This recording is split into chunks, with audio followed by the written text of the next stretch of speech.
Assalamualaikum warahmatullahi wabarakatuh. Perkenalkan, nama saya Sri Astuti Linarsih dari Fakultas Ekonomi Prodi Akuntansi Universitas Gresik. Kali ini saya akan melakukan KKN yang biasanya dilakukan oleh sekumpulan mahasiswa yang mengabdi di suatu daerah. Namun karena adanya COVID-19, saya akan melakukan KKN secara mandiri.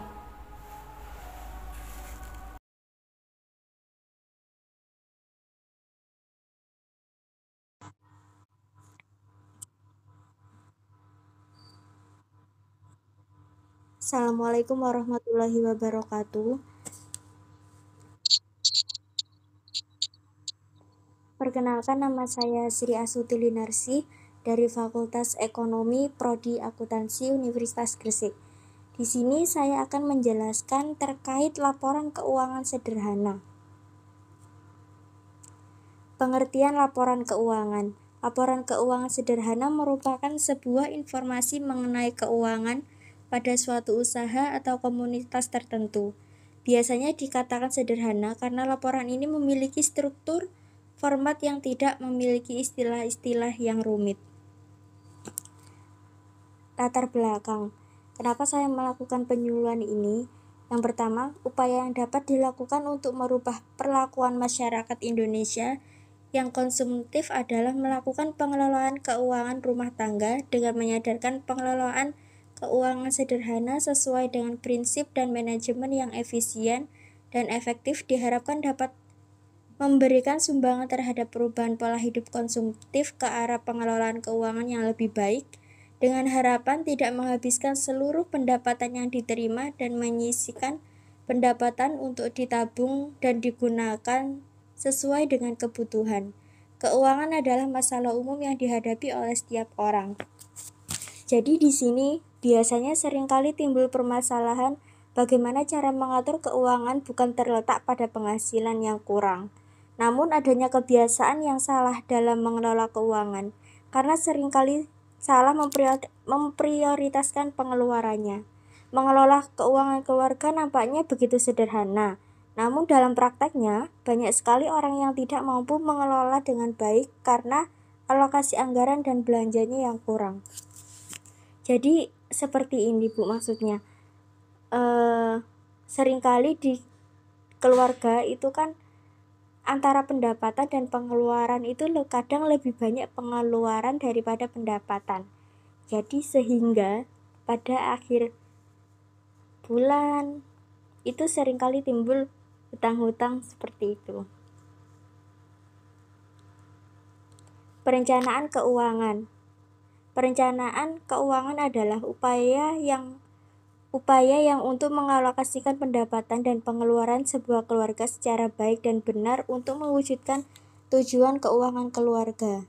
Yang kedua, salah satu tujuan pengelolaan keuangan adalah agar siklus keuangan keluarga dalam berjalan sesuai dengan rencana dan tujuan keluarga, atau mengatur agar terjadi keseimbangan antara pendapatan dan pengeluaran keluarga.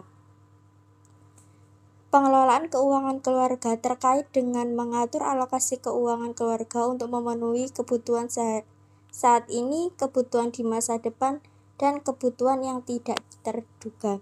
Jadi kebutuhan itu dibagi menjadi 3, yakni kebutuhan saat ini, kebutuhan di masa yang akan datang, sama kebutuhan yang tidak terduga.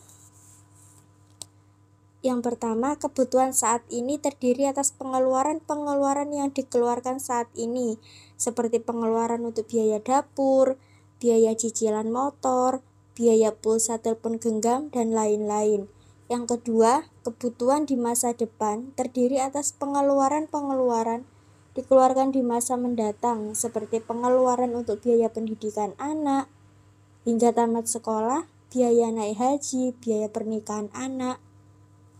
Yang ketiga, kebutuhan tidak terduga terkait dengan pengeluaran yang tidak terduga sebelumnya, misalnya biaya pengobatan, biaya untuk menjenguk orang sakit, itu termasuk ke dalam biaya yang tidak terduga. Dengan demikian, kondisi ini akan berpengaruh terhadap kehidupan keluarga, dan ujung-ujungnya keluarga tidak sejahtera. Masalah yang dihadapi ibu rumah tangga adalah Terkadang mereka kurang bisa merencanakan dan mengelola keuangan. Mereka mengelola keuangannya secara tradisional, sehingga tidak ada penulisan bagaimana uang masuk dan keluar. Sehingga setiap akhir bulan, uang tidak terkontrol penggunaannya. Masalah yang dihadapi ibu-ibu tersebut mendorong saya untuk membantu merencanakan keuangan dan melakukan pembukuan sederhana sebagai sarana untuk meningkatkan taraf hidup dan perekonomian keluarga. Nah, ini contoh anggaran pendapatan dan belanja keluarga. Yang pertama, itu yang harus diketahui itu pendapatan. Jadi pendapatan dari keluarga tersebut dari mana aja, misal gaji suami, istri juga bekerja, jadi gaji suami ditambah gaji istri. Terus misal punya usaha lagi, misal usaha toko, ditambah juga laba dari usaha toko tersebut. Di sini sudah diketahui berapa pendapatannya. Nah, untuk pengeluaran dibagi menjadi 3 yang tadi. Yang pertama, pengeluaran rumah tangga seperti belanja harian, listrik, telepon, pembantu, terus kadang ada pulsa, internet, dan lain-lain. Terus yang kedua itu pasti adalah cicilan utang seperti mobil, motor, atau enggak KPR rumah. Selanjutnya pengeluaran anak ini seperti SPP, biaya les, terus sama biaya untuk jajan anak.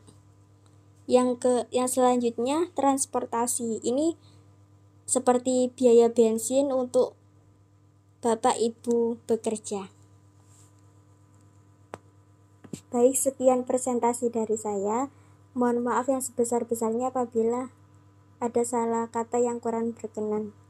Sebelum Zoom kali ini diselesaikan, saya boleh minta tolong untuk menyalakan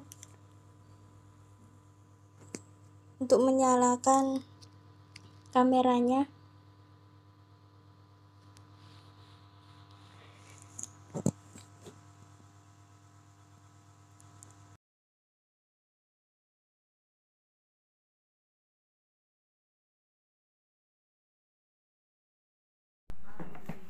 Sebelumnya mohon maaf mengganggu waktu sebentar. Seperti di perjanjian kemarin ya Bu, saya di sini akan melakukan penyuluhan terkait laporan keuangan sederhana di RT-nya jenengan. Coba Bu, saya pengen tahu laporan di RT-nya jenengan seperti apa. Berarti masih manual ya Bu ya? Yeah. Kalau untuk kegiatan PKK di sini biasanya apa aja Bu? Ada dasawisma, iuran dasawisma, ada iuran bendahara PKK dan bendahara RT. Untuk kegiatan bulanannya biasanya ada apa aja Bu? Pengajian? Sementara ini pengajian tidak ditiadakan karena ada COVID. Setiap bulannya ada, sebenarnya setiap bulannya ada. Berarti ini untuk laporan keuangannya masih manual ya Bu ya? Yeah. Jadi di sini saya akan melakukan penyuluhan Bu. Untuk laporan keuangan sederhana itu sebenarnya sangat sederhana sekali Bu. Jadi hanya ada yang pertama itu harus ada kolom tanggal. Setelah kolom tanggal itu dikasih kolom keterangan. Setelahnya ada kolom debit, sebelahnya lagi ada kolom kredit, sebelahnya lagi ada saldo akhir.